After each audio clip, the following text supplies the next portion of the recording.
Okay, so we just finished talking about Spain's colonization of the Americas. We talked briefly about Portugal's as well within Brazil. Um, what we're going to talk about is the effects of those things as well. It's not just on Spain and on Portugal, but there's others that also are going to benefit from this as well. So the colonization by Spain does not go unnoticed by anyone else. Now, the problem was is that there was a thing called the Treaty of Tordesillas that basically said Spain and Portugal could divide newly discovered lands amongst themselves within that area. The problem was is that no other country was included in that. So other countries just basically ignored the treaty, and they really set out to kind of build their own empires in the Americas. And you'll see that that will result from a struggle within there. Now, if you remember, we talked a little bit about Magellan's voyage. Magellan's voyage does prove one thing, that you can get to Asia by way of the Pacific Ocean. Um, Spain claimed the route around the southern tip of South America, while other more European countries had hoped to find an easier way through that trade route through North America to Asia. And it became very highly profitable, but not finding the route, obviously, as there was no passageway to do that through North America, they actually established colonies within that area. So the first group is going to be the French explorers establishing New France. Um, the first one is an explorer named Giovanni de Veranzo, who's in the service of the Italians or in service by the French. He is an Italian. And in 1524, he sailed to North America in search of a sea route to the Pacific Ocean. He does not find a route, but he does discover today what is today's New York Harbor. 10 years later, there's another Frenchman named Jacques Cartier who reaches the Gulf of the eastern coast of Canada, and that leads to a very broad river. Cartier names that the St. Lawrence River, or the St. Lawrence, and he follows it inward until he reaches a rather large island within that area. He names the island Montreal or Mount Royal, which later becomes known as Montreal, which is in Canada, present day. In 1608, there's another French explorer named Samuel de Champlain who sailed up the St. Lawrence with 32 colonists, and there they founded Quebec, which became the base of France's colonial empire in North America, known as New France. The French are going to go in and penetrate North American continent, and in 1673, there's a Jesuit named Jacques Marquette, and a trader Louis Joliet who explore the Great Lakes and the upper Mississippi River there. About 10 years later, Sieur de La Salle explores the lower Mississippi, and he claims the entire river valley for France itself. He names it Louisiana in honor of the French king Louis XIV. So by the early 1700s, Spain has done a lot to gain area there in what is New France, and that covers most of what is present-day Midwestern United States and the eastern portion of Canada. France's North American empire is immense, but it's not populated very well. So by 1760, the European population of New France does grow to about 65,000 people. There's a large number of French colonists who have no desire to build towns or really raise families. Those settlers will include people like Catholic priests who are looking to convert Native Americans, young single men that are there looking to improve themselves within the fur trade. And really, that was a momentous part because the fur trade is actually quite profitable for these groups of people. During this time, we're in what's called the Little Ice Age, where it's actually pretty cold within a lot of areas, not just in the North Americas, but also in Europe. So fur becomes very valuable.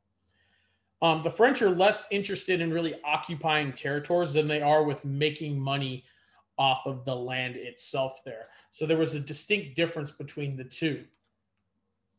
So if you look here, you could see New France within this. This is in 1750, so a little bit later on in the time. Okay, but this is basically where France had a huge portion of their power early on within the 1700s. That was a big part of this, and you can see the present day map that existed there of the United States. So the earliest fur traders in North America are French explorers, usually, and also fishermen. They all arrive on what is now the eastern Canada during the early 1500s.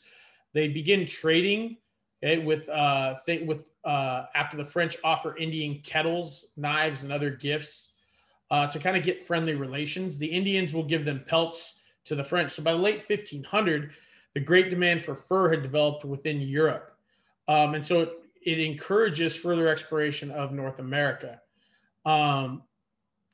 Again, because of the little ice age, that becomes a huge part of this as well, to stay warm, but also fashionable. European men are starting to wear felt hats made from beaver fur.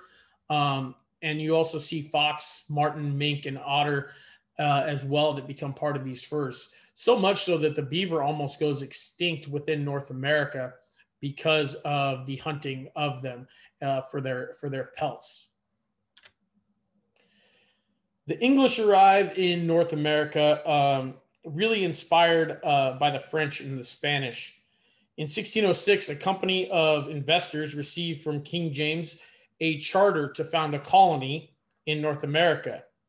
So late 1606, the company's 3 ships set out with about 100 settlers, and they push out for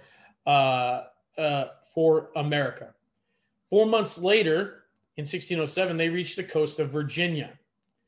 The colonists claimed the land as theirs, and they named the settlement Jamestown after King James. And so the colony's start itself is actually very tragic. It's disastrous in so many ways. The settlers are more interested in finding gold than they are with planting crops, even putting together a settlement of their own. So during the first few years, 7 out of every 10 people who come die of hunger, disease, or battles with the Native Americans. The colony does actually start to gain traction, however, and Jamestown does become England's first permanent settlement within North America. The colony's outlook improved greatly after the farmers discovered tobacco. Tobacco becomes in high demand in England, and it turns out to be a very profitable cash crop as we know it. There are some different people who create this new idea of New England. Pilgrims are groups persecuted for their religion. Puritans are groups seeking religious freedom. All right. So the Pilgrims will found Plymouth in 1620. The Puritans, okay, are much different. They are looking for religious freedom from England's Anglican Church. They established a much larger colony at what is known as Massachusetts Bay. The Puritans really want to build a model community that would set an example for other Christians to follow. There are early difficulties that go about with this, but it gradually, again, gains traction amongst the group. It's due in large part to numerous families in the colony. And unlike the mostly single male population in Jamestown, you start to see families coming over at this time during in New England, per se, with the Puritan and Pilgrim families.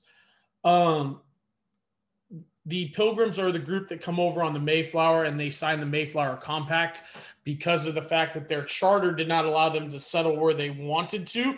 So they had to create a new charter, for themselves in this area that allowed for it.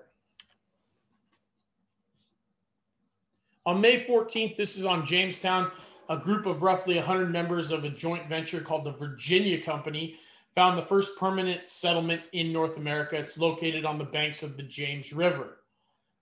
Famine, disease, and conflict with the local native tribes in the first 2 years bring the Jamestown to the brink of failure, but there's a new arrival of some settlers and supplies in 1610. And so tobacco becomes Virginia's first profitable export. And there's a period of peace that follows with the marriage of the colonist John Rolfe to Pocahontas, who was the daughter of the Algonquin chief that was there. The Pocahontas that we see in the movie from Disney is not the same as we see within this. It's not as romanticized as it was. And as a matter of fact, she doesn't even fall for John Smith, who was a real person, but it's very different with John Rolfe. It becomes more of a marriage because of peace more than anything else. Jamestown will expand the area from the original James Fort in Newtown built to the east, but it remains the capital of the Virginia colony until 1699 at that time. Some 100 people for the Pilgrims, many of them seeking their religious freedom within the New World, are going to set sail from England on the Mayflower in 1620. So the ship lands on Cape Cod, present-day Massachusetts. They send out a scouting party, and in late December, they land at Plymouth Harbor, where they would form the first settlement of Europeans in New England. The original settlers of the Plymouth colony become known as Pilgrims during this time. The Puritans are a different group. They're seeking religious reform, known as Puritanism, within the Church of England. They believed the Church of England was too similar to that of the Roman Catholic Church. So they needed to eliminate ceremonies and practices that were not rooted within the Bible. They had a direct covenant with God to enact those reforms. So under the siege of the church and the crown, certain groups will migrate to northern English colonies. And they lay the aspects of the foundation for religious, intellectual, and social order of New England. Aspects of this are seen all throughout history. We see this also, we see the Puritans being a group from which the Salem witch trials that take place will be enacted in this time period. The Dutch are next. We're going to talk about the Dutch. In 1609, Henry Hudson, who's an Englishman in service of the Dutch, or in service of the Netherlands, sails west, and he's searching for a northwest sea route also to Asia. He does not find a route, but he does explore 3 waterways that are later named for him: the Hudson River, the Hudson Bay, and the Hudson Strait. These are famous for really around the area of New York City and Albany, New York as well. If we know anything from history, the Hudson River is where, if you pay attention to any kind of current stuff, Sully, the movie Sully, that existed about the Captain Sully who lands the ship in the Hudson.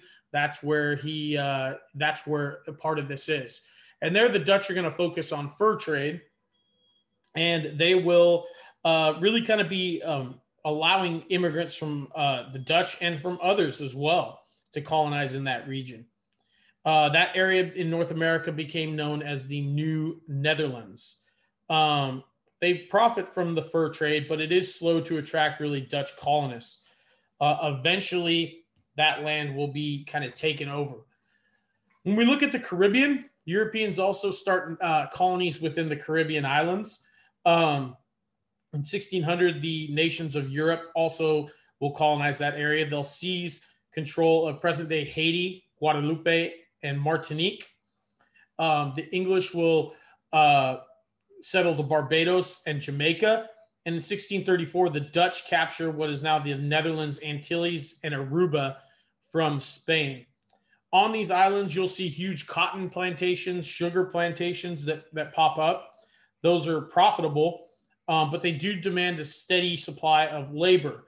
So this is where you see a lot of African slaves coming to the Americas during this time period. And this really is the colonization of the Caribbean is really going to push the slave trade further and further. Slavery is really going to be set apart by 2 things: cotton and sugar. And as many slaves as the Americas has for cotton, it is not even close to the sugar plantations that are in the Caribbean as far as slavery goes. So that becomes a huge part of this. New Netherlands is going to split northern and southern English colonies. Right, located in New York, it's going to split the New England colonies from the Virginia colonies um, within New Netherlands. In 1644, the English King Charles II grants his brother, the Duke of York, permission to drive out the Dutch. And so when the Duke of York's fleet arrives in New Netherlands, the Dutch surrender without ever even firing a shot. And the Duke of York claims the colony for England and renames it New York, where it gets its name from now. With the Dutch gone, the whole Atlantic coast is now controlled by the English in North America.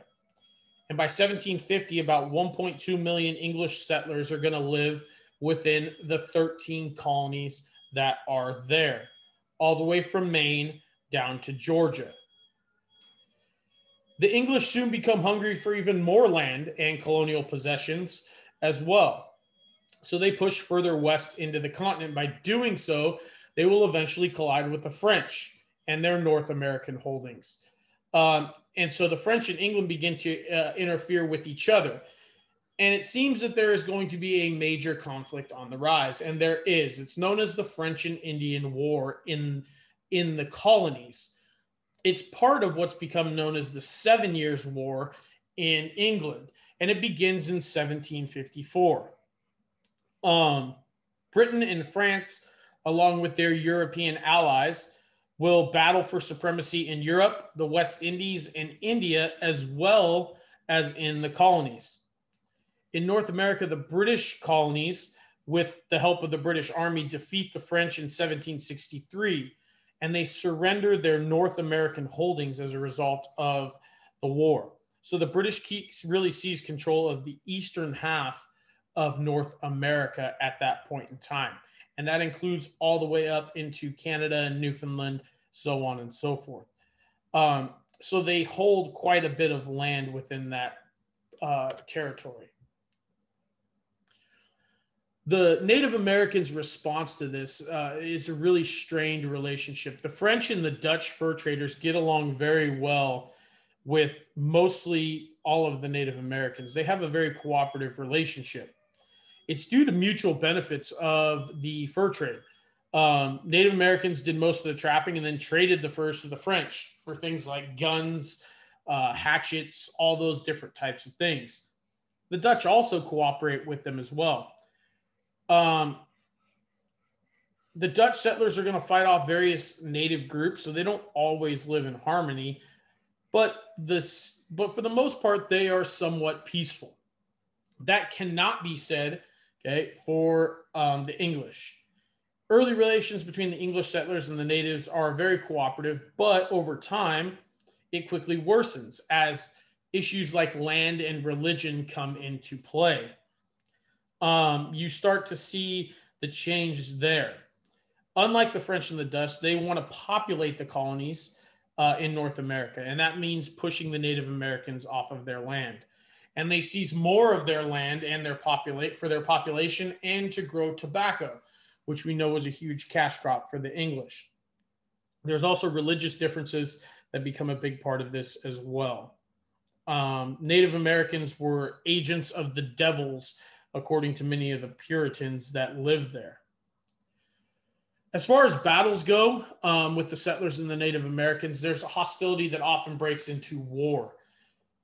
One of those wars, happens as early as 1622, the Powhatan tribe attacking colonial villages around Jamestown and killing about 350 settlers.